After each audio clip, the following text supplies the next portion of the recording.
Bismillahirrahmanirrahim.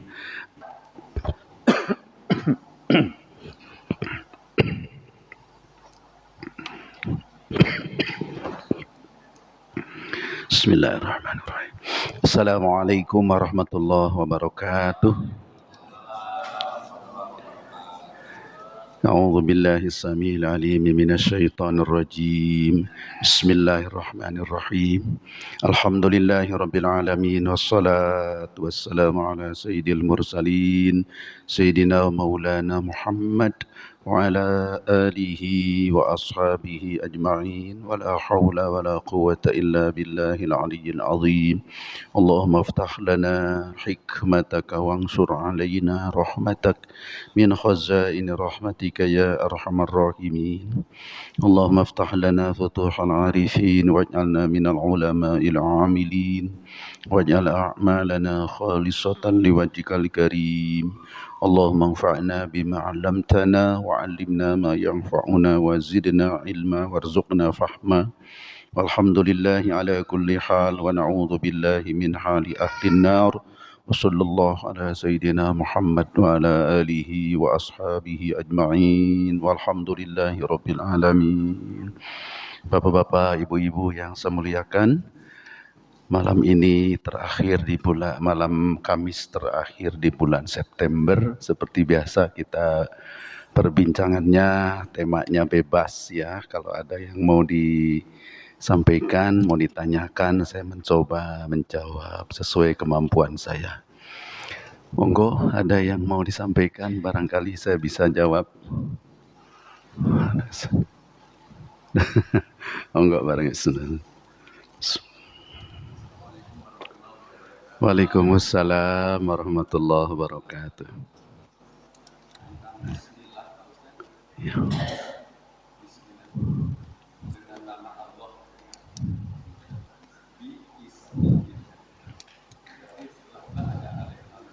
Ya.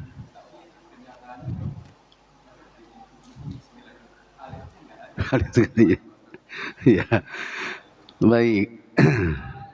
Waalaikumsalam warahmatullahi wabarakatuh. Ya. Jadi di Quran ini kalimat Bismillahirrahmanirrahim ada 114 kali ditulis. 114 kali ditulis. Di surat At-Taubah tidak ada, tapi ada di surat An-Naml di tengah-tengah. Innahu min Sulaiman wa innahu bismillahirrahmanirrahim. Penulisan Bismillahirrahmanirrahim dalam Al-Quran seperti kita ketahui atau mungkin sudah kita pelajari, pada zaman Rasul menyampaikan ayat itu tidak ditulis, tapi diucapkan jadi bunyi, didengar oleh yang mendengar. Jadi dari malaikat Jibril ke Rasulullah nggak ada tulisan, yang ada ucapan Bismillahirrahmanirrahim. Begitu kata malaikat Jibril, didengar oleh Kangjeng Nabi Muhammad seperti itu, diucapkan Kangjeng Nabi seperti itu, didengar oleh para sahabat. Jadi yang paling awal itu memang hafalan, didengar dan hafal, bukan tulisan. Lalu kapan ditulis? Nah, pada zaman Rasulullah sudah ada yang nulis. Tapi Kangjeng Nabi sendiri kan tidak bisa tulis baca. Para sahabat, saya sudah sampaikan dalam sejarah Al-Quran, ada yang menghafal saja. Hafalannya banyak, setiap turun hafal terus. Ada yang menulis juga, dan Rasul tidak larang menulis itu. Tetapi rata-rata belum lengkap menulis itu, masing-masing untuk dirinya sendiri. Belum lengkap satu mushaf Quran. Jadi tulisan sudah ada. Pertanyaan, itu tulisan diperiksa enggak oleh Rasulullah? Gitu. Rasulullah tidak bisa baca, tidak bisa, jadi tidak periksa. Biar masing-masing punya catatan. Sebab Rasul mengajarkan itu bacaan bukan tulisan. Kalau bacaan Rasul koreksi, kalau yang salah dikoreksi Rasulullah. Kalau mengucapkannya salah dikoreksi. Tapi yang nulisnya salah, Rasul nggak periksa. Andai kata ada yang salah gitu ya. Jadi mereka nulis masing-masing. Itu berlangsung sampai Rasul wafat. Rasul tidak periksa tulisan. Sampai Sayyidina Abu Bakar As-Siddiq jadi khalifah. baru muncul gagasan kenapa tidak ditulis lengkap, dikumpulkan jadi satu kitab. Itu gagasan dari Sayyidina Umar, diusulkan ke Khalifah Abu Bakar As-Siddiq, pendek cerita diterima, lalu dilaksanakanlah penulisan. Nah, ketika ditulis, ya ditulislah oleh para sahabat sehingga menjadi satu. Waktu itu diawasi panitianya Sayyidina Zaid ya, ketua panitia, tapi masih turut memeriksa juga Sayyidina Utsman, Sayyidina Ali, Sayyidina Umar, kan pandai baca semua. Istri Kangjeng Nabi Siti Hafsah itu pandai menulis, itu Siti Aisyah pandai. Itu jadi terus. Nah, jadi itulah sudah ada kitab satu, kitab induk yang dikumpulkan. Lama-lama Sayyidina Umar wafat, ganti Sayyidina Utsman, umat Islam sudah meluas banyak.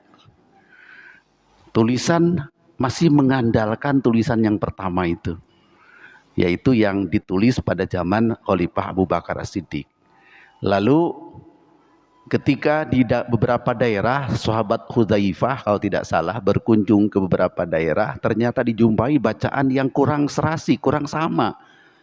Jadi tentu kalau bacaan tidak sama berpengaruh nanti kepada tulisan juga, atau memang tulisan tapi dibaca tidak sama.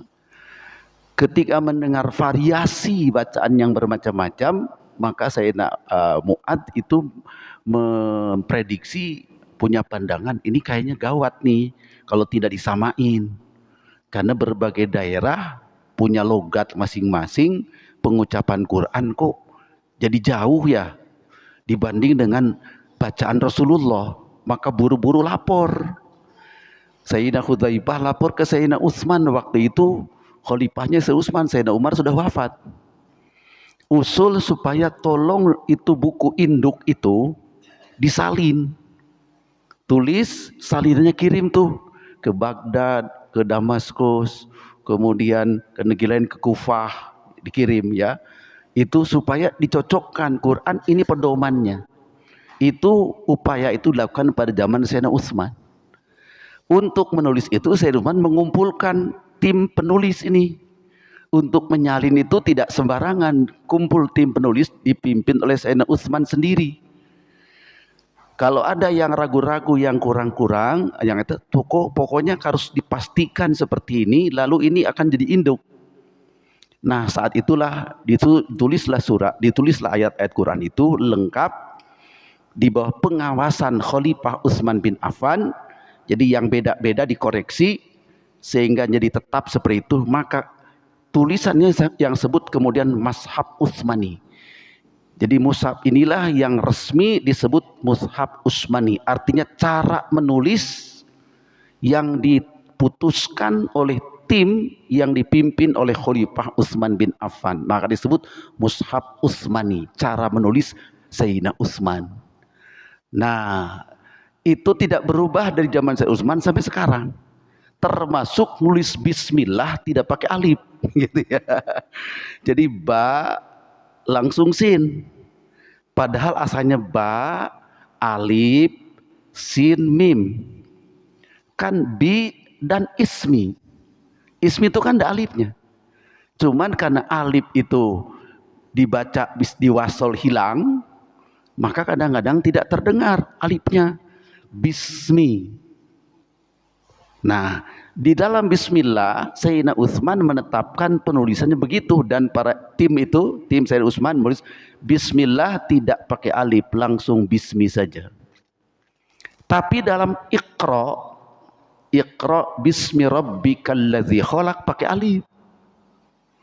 Itu menunjukkan bahwa aslinya memang bismi itu asal dari bi dan ismi. Ditulis di surat Iqra, surat ke-96, Iqra bismi rabbikal ladzi khalaq, itu bisminya pakai alif. Sampai sekarang begitu. Jadi kalimat bismi itu ada dua cara nulis. Untuk bismillah alifnya tidak dicantumkan. Tapi untuk Iqra alifnya dicantumkan bismi. Itu sudah keputusan yang ditulis oleh tim yang dibentuk oleh Sayyidina Utsman. Tetap seperti itu. Itu jadi masalahnya ini hanya soal penulisan. Kalau pengucapan kan sama aja. Bismi juga, tapi penulisan untuk bismillah tidak pakai alif, bismi langsung, tapi untuk pada ikra tetap ada alifnya. Iqra bismi rabbika, bi ismi, alifnya tidak terbaca karena alif wasol. Bismi rabbika, ya itu tidak diubah dari zaman Sayyid Utsman sampai sekarang penulisan itu. Jadi karena tahu bahwa bismi itu berasal dari bi dan ismi, ketika kita menerjemahkan tentu tetap bismi. Itu hanya soal menulis aja, hanya soal tulisan saja. Pada bismillah alifnya tidak dicantumkan. Tetapi para penulis khat itu membuat isyarat. Apa isyaratnya? Memang unik nih isyaratnya itu. Ba mestinya kan alif ke atas. Ini bukan, alifnya duluan, alif baru ba, dan digabung. Maka banyak tulisan bismillah seperti dimulai dengan lam. Ya, kok bismillah kan ba, tapi kok ditariknya dari atas? Mana tulisan bismillah nggak di sini? Nggak ada. Bapak buka Quran, mushaf Quran. Tulisan bismillah itu baknya itu tidak pendek, sayapnya, tiangnya. Mestinya bak kan cuma begini. Kenapa ditarik dari atas? Bapak buka Quran, atas lalu bak gini. Ini makan lam mestinya.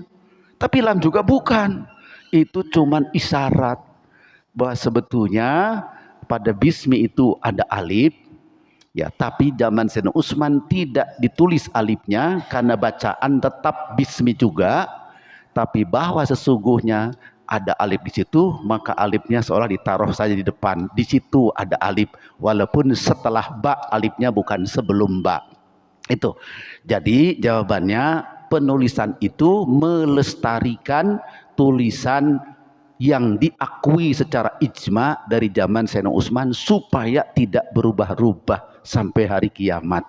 Tapi bacaannya tetap Bismillahirrahmanirrahim. Ketika diterjemahkan dengan ismi menyebut nama Allah, gitu ya. Begitu Pak Haji ya.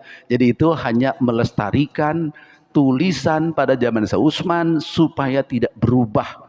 Sebab hakikat Quran bukan pada tulisan tapi pada ucapan. Maka ilmu tajwid itulah yang mengawal bacaan supaya tidak berubah. Tulisan bisa berubah. Orang buta kan pakai braille. Gimana coba? Saya nggak tahu braille gimana ya. Quran braille itu huruf ba-nya seperti apa? Saya nggak tahu.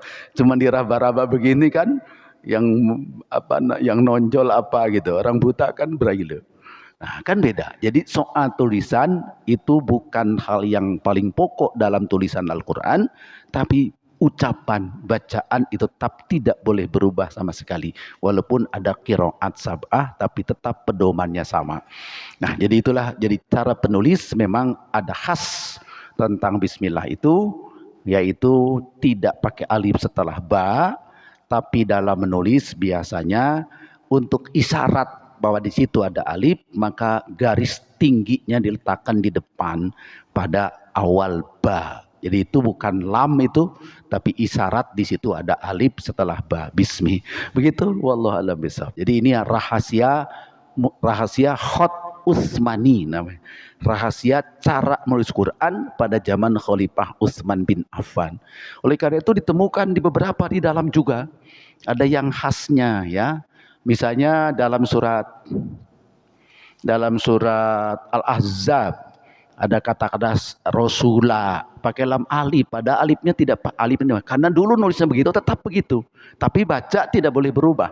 Jadi itu hanya melestarikan sejarah penulisan Al-Quran pada zaman Khalifah Utsman supaya tidak berubah-ubah. Kalau gaya tulisan ya ada yang miring dan sebagainya, itu lain soal. Tapi peletakan huruf demi huruf itu dilestarikan sejak zaman Sayyidina Utsman. Dan ini bagian dari pelestarian supaya jadi sejarah penulisan yang dijaga tanpa perubahan dari zaman Khalifah Utsman bin Affan sampai sekarang dan sampai akhir zaman. Demikian, wallahu a'lam bishawab. Ya. Ada lagi monggo barangkali yang ya silakan Pak Haji. Monggo, barangkali saya bisa silakan. Waalaikumsalam warahmatullahi wabarakatuh. Iya.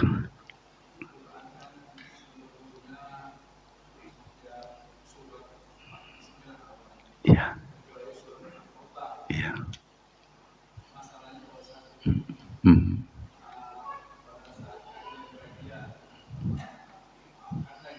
Iya.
Iya, iya.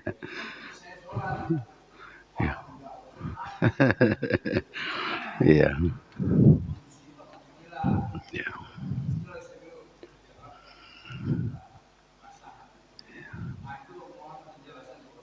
Iya.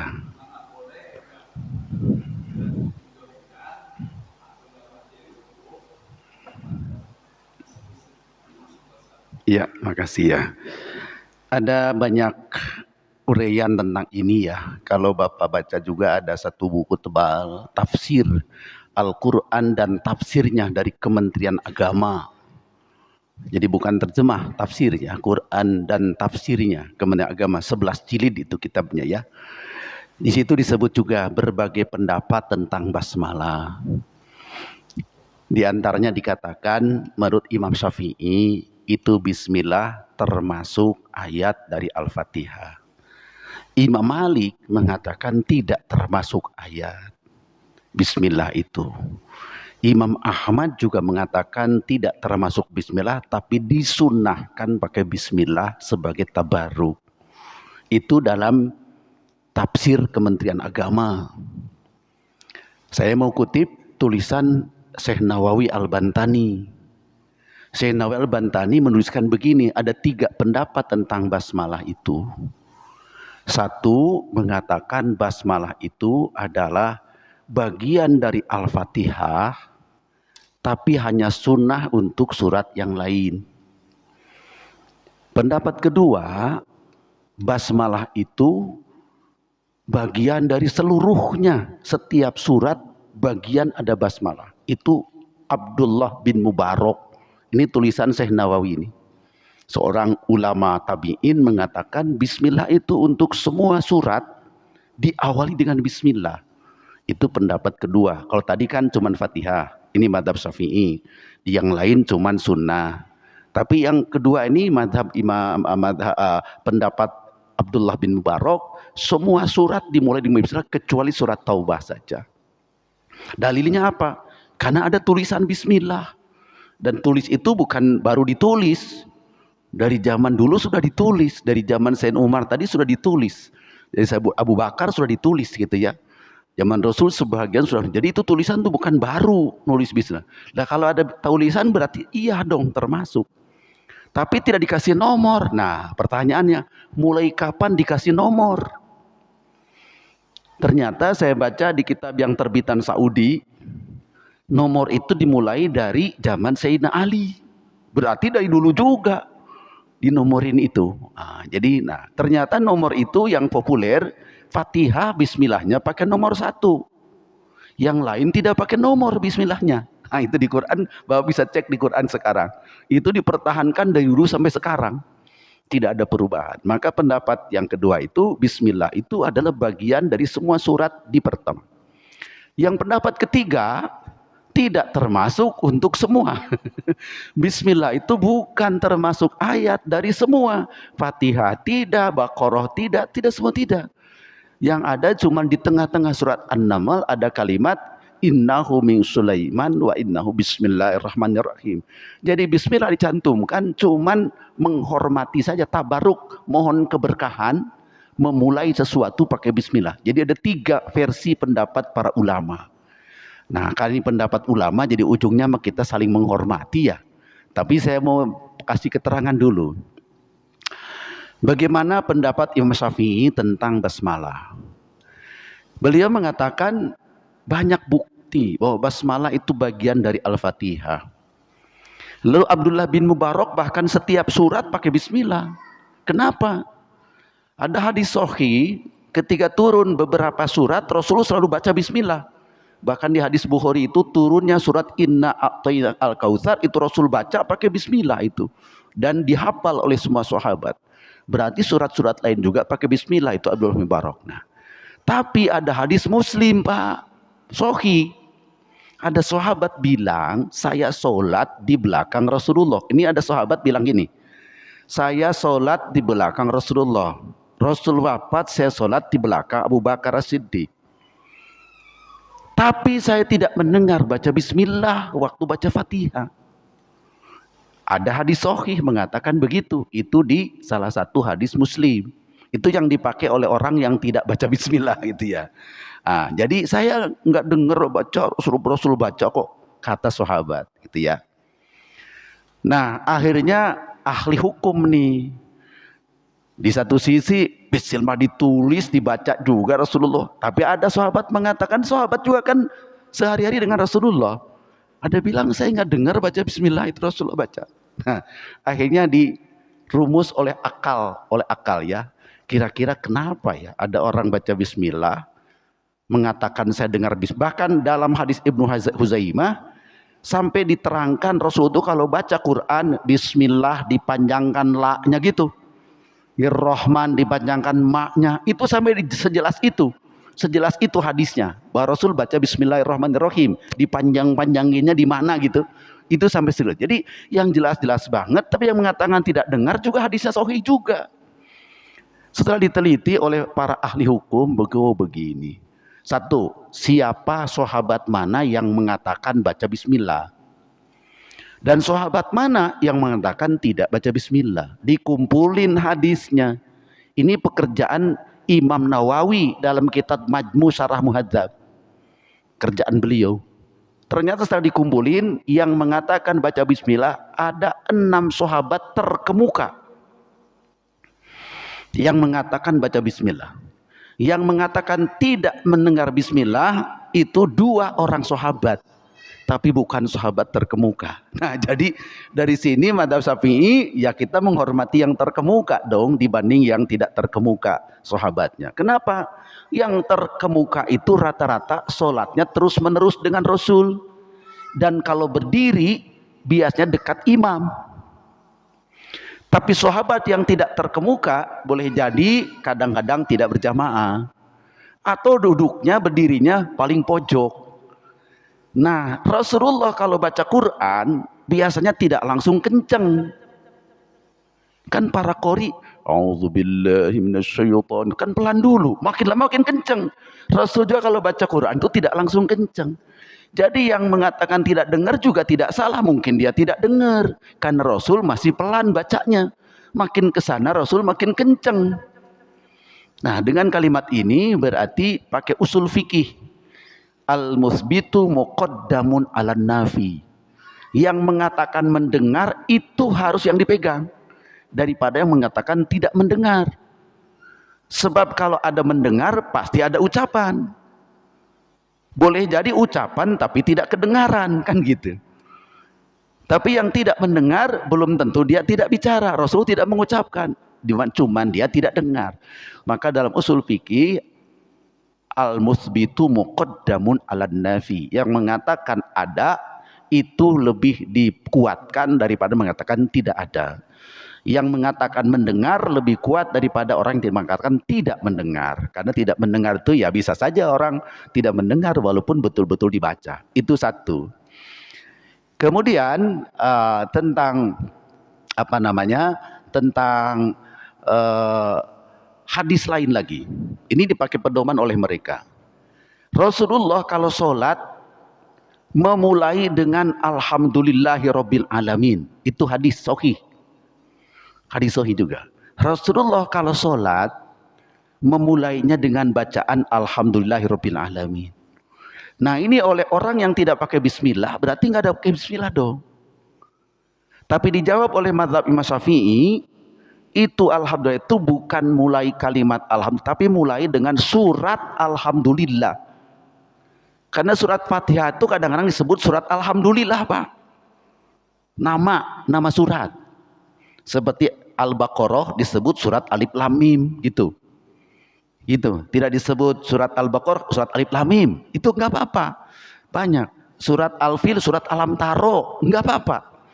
Jadi surat Al-Fatihah kadang disebut surat alhamdulillah itu. Maka Imam Syafi'i sebut hadis itu bukan menyebutkan dimulai dari alhamdulillah alif, dari mulai dari alif ini, tapi dimulai dari surat Al-Fatihah. Karena bacaan dalam sholat itu setelah takbir surat Al-Fatihah lalu surat yang lain, bukan surat yang lain tapi Al-Fatihah dulu. Itu maksudnya hadis. Ya Rasulullah memulai sholat dengan alhamdulillahirabbil alamin. Maksudnya memulai sholat dengan bacaan Fatihah, bukan surat yang lain. Surat lain nanti setelah Fatihah. Jadi sebutan alhamdulillah bukan kalimat alhamdulillah tapi surat Al-Fatihah. Surat Al-Fatihah itu sama dengan surat alhamdulillah itu surat sama dengan surat Al-Fatihah. Jadi teman terhormat, setelah saya telusuri ya, saya semampu saya, kayaknya paling kuat mazhab Syafi'i itu, Pak. Tentang Fatihah dengan basmalah itu ya. Bahkan saya merenung dari sisi pemahaman, Pak. Dari sisi penghayatan, Pak. Maaf ya, mungkin ini saya belum menemukan kitabnya, tapi ini hanya perasaan saya aja. Fatihah itu kalau tidak mulai dengan basmalah kayaknya kurang apa namanya ya? Kurang mantap. Kenapa? Mari. Apa arti bismillah? Bismillah itu makrifat kepada Allah, mengenal Allah dengan menyebut nama Allah. Yang paling pertama kita kenal Allah menyebut namanya. Bismillah. Nah, sudah menyebut namanya, bismillah, menyebut sifatnya. Allah pengasih penyayang. Sekarang rasa apa yang muncul kalau kita sudah mengenal Allah? Allahnya pengasih dan penyayang. Pasti kita ingin memuji kebaikan Allah. Allah maha baik, Allah maha penyayang. Pasti kita akan memuji kan? Pujian ada di mana? Di ayat kedua. Baru kita ucapkan alhamdulillah. Kenapa alhamdulillah? Karena kita sudah kenal Allah dan Allahnya pengasih dan penyayang. Bapak memuji orang kalau sudah tahu bahwa orang itu baik. Tidak mungkin dipuji kalau tidak baik. Ya, orang itu baik, apa-apa nolongin kita, pasti kita puji. Jadi sebelum memuji itu kenal dulu bahwa yang dipuji itu baik. Sebelum alhamdulillah itu bismillah dulu. Kita tidak akan memuji Allah kalau belum kenal Allah. Dari mana kenal Allah? Dari bismillah. Jadi kalau saya merasa malah ngegantung kayaknya. Orang alhamdulillahirabbil alamin. Bagaimana bisa memuji Allah? Orang belum diungkapkan rasa perkenalannya dengan Allah. Perkenalannya lewat bismillah. Bahkan bismillahirrahmanirrahim dalam pandangan saya itu menjiwai ayat yang lain, Pak. Kenapa kita muji Allah alhamdulillah? Karena Allah pengasih penyayang. Setelah itu diulang lagi kan Ar-Rahmanir-Rahim. Ya inti dari bismillah. Maliki yaumiddin. Rajanya hari pembalasan. Ada apa dari pembalasan? Kita akan diadili. Kira-kira selamat apa tidak kita? Selamat kalau Allah kasih sayang. Bismillah lagi isinya. Kalau Allah dengan kasih sayangnya merahmati kita, di akhirat kita selamat. Masuk iyyaka na'budu wa iyyaka nasta'in. Kita ibadah kepada Allah. Ibadah kita diterima enggak? Diterima kalau Allah Ar-Rahman Ar-Rahim. Bismillah lagi. Kita mohon pertolongan, diberikan enggak pertolongan? Diberikan. Kalau Ar-Rahman Ar-Rahim adanya di bismillah semua sebetulnya. Jadi bismillah itu menjiwai seluruh ayat sampai waladhdallin. Maka saya kok ada rasa kalau baca Fatihah tidak pakai bismillah kayaknya kok kayak nggak ada ruhnya gitu, nggak ada dorongannya gitu kalau saya ya. Tapi kalau pakai cuman hukum pakai dalil tadi, ada sahabat mengatakan tidak dengar baca bismillah. Oh, enggak usah. Ada mengatakan lagi tadi apa namanya, dimulai alhamdulillah jadi bismillah. Kalau cuma pakai itu ya silahkan saja gitu ya. Jadi saya dalam pandang saya itu mazhab Imam Syafi'i itu adalah lebih kuat dalam pandangan saya, baik secara hukum maupun secara penghayatan dari surat Al-Fatihah sendiri. Akhirnya apa? Nah, inilah pengalaman di lapangan nih. Bapak Ibu yang ke Mekah pasti nggak dengar bismillah. Di Mekah tidak dengar bismillah, madhab Imam Ahmad, Pak. Ya, di Maroko madhab Imam Maliki. Jadi tidak dengar bismillah. Apa mereka baca bismillah? Kalau saya di Madinah, imam besarnya itu Syekh Ali Hudaifi selalu pakai bismillah tapi pelan. Kedengaran kok kan pakai mic. Bismillahirrahmanirrahim. Itu kedengaran itu. Tapi kalau di Mekah saya nggak tahu tuh. Syekh Abdul Rahman Sudes itu pakai apa tidak saya kurang tahu ya. Sebab kalau ngimamin taraweh rakaat kedua itu kan berdiri langsung alhamdulillah saja. Kayaknya nggak pakai juga kayaknya gitu ya. Nah, ini saya tidak tahu ya. Ini dalam di lapangan nih. Tapi ketika ke Indonesia, Abdul Rahman Sudes di Istiqlal bismillahnya kenceng. Ada rekamannya Kak. Kan berkunjung ke Indonesia ngimamin, dipersilahkan ngimamin Jumatan. Bismillahnya kenceng. Kenapa beliau begitu?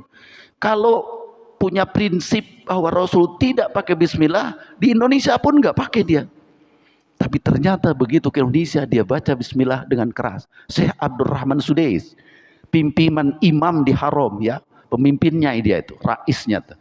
Nah, itu dibacanya bismillah di Indonesia. Berarti dia mengakui kebenaran pendapat yang pakai bismillah.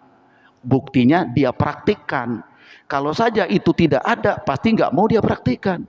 Nah, walaupun sifatnya toleransi, tapi kan mengakui kebenaran itu. Di sini dibaca. Nah, gitu ya. Padahal itu Imam Haram sana nggak pernah di sana mengeraskan bismillah itu. Abdul Rahman Sudais nggak pernah. Tapi begitu di Istiqlal dibaca. Bukan cuma bismillah Fatihah, surat Al-A'lanya pakai bismillah lagi.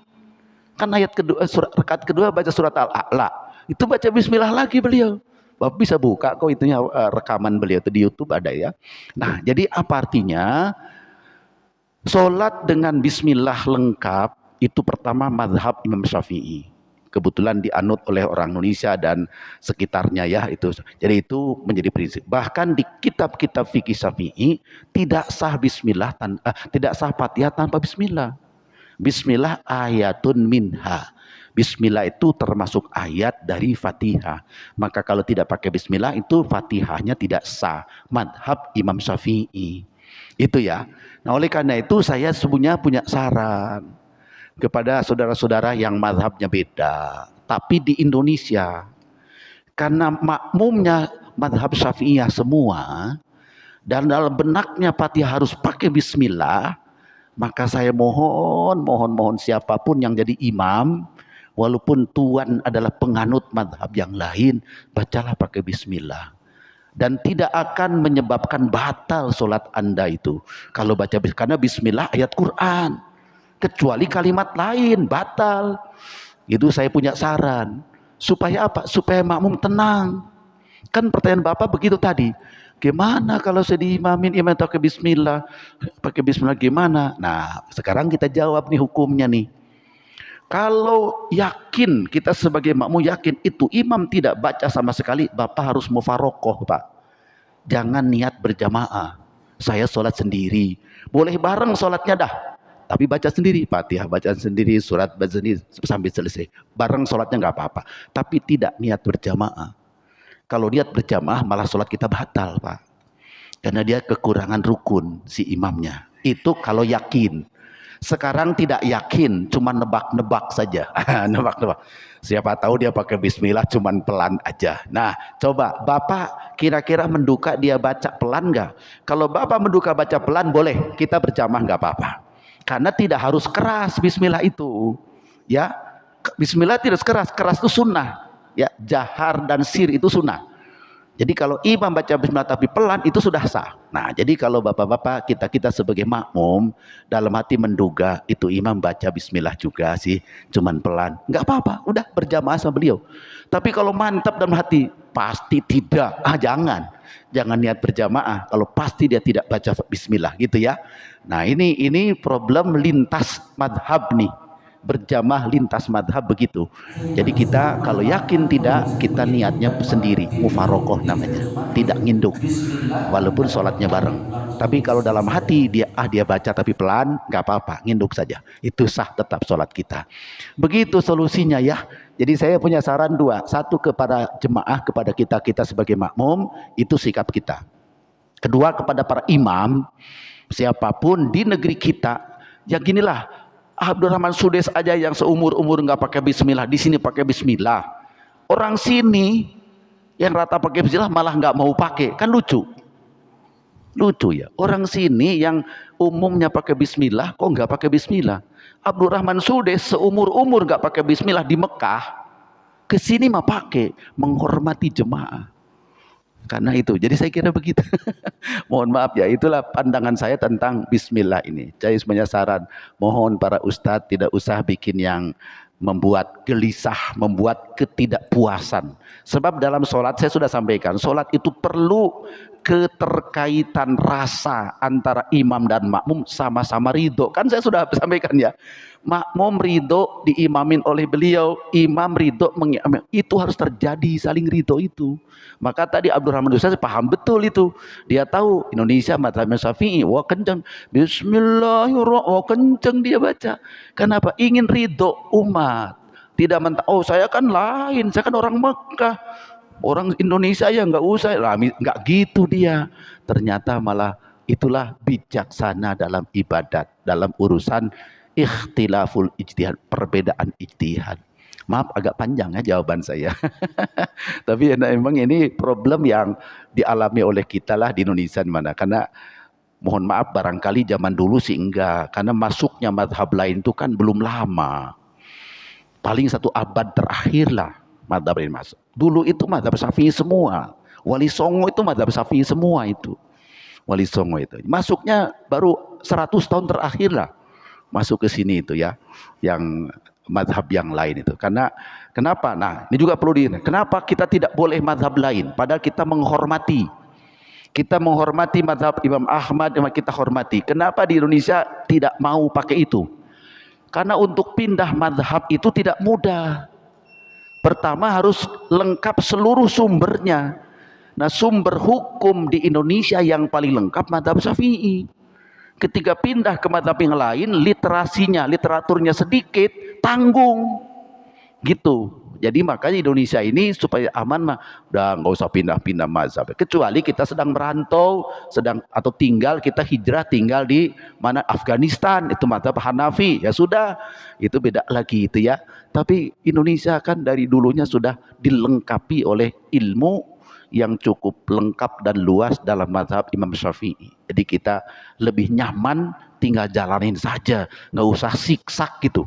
Kadang ke imam sini kan, wah repot malah itu. Jadi itu sederhananya. Mohon maaf agak panjang bacaan bismillah, tapi ini memang masalah yang paling sering sekali didiskusikannya. Habis waktunya ya? Habis. Jadi biasanya kalau habis bismillah mah harus alhamdulillah ya. Baru bismillah udah habis, tapi tutup aja dengan alhamdulillah. Mohon maaf ya lebih kurangnya, itulah sedikit perbincangan. Mudah-mudahan bisa dipahami. Kita niatnya sama, mengharap ridho Allah Subhanahu wa taala ya. Dan tidak merasa paling tahu, tidak merasa paling benar. Kita tetap menghormati pendapat para ahlinya. Demikian hadanallahu ikum ajma'in. Subhanakallahumma rabbana wa bihamdik asyhadu an la ilaha illa anta astaghfiruka wa atubu ilaik. Wassallallahu ala sayyidina Muhammad wa ala alihi wa ashabihi ajma'in. Walhamdulillahirabbil alamin. Wassalamualaikum warahmatullahi wabarakatuh.